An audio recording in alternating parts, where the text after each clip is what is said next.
Assaigs clínics, una oportunitat per als pacients.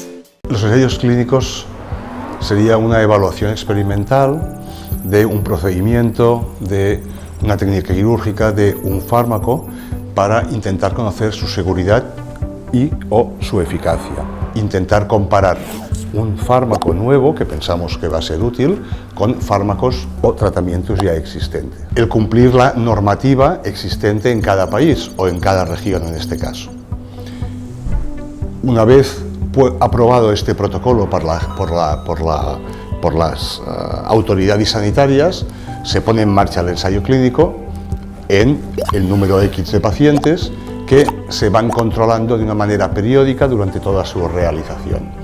Es muy importante para esta práctica que el paciente sea informado de una manera importante y que firme lo que llamamos un consentimiento informado. Sin esta firma del paciente, conociendo los pros y los contras, no se puede realizar.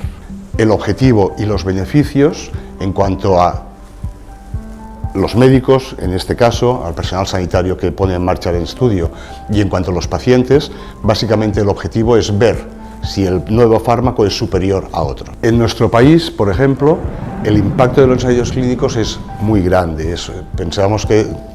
Piense que tenemos una gran población en la cual existe un gran número de enfermedades y un gran número de pacientes con similares patologías.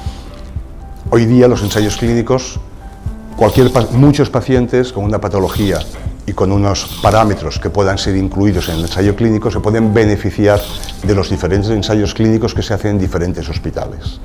La puesta en marcha de ensayos clínicos, básicamente, y esto es una cosa obvia, depende de un tema económico.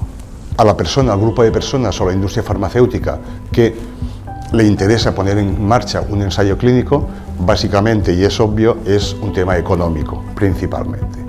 El gasto de poner en marcha un ensayo clínico y seguir su evolución es muy grande y por ahora, y desgraciadamente en nuestro país, la cantidad de que dispone el erario público para poner en marcha ensayos clínicos es pequeño. Ojalá con el tiempo la cantidad de inversión pública que se pueda realizar en este tipo de pacientes, en este tipo de experimentación, sea mucho más grande.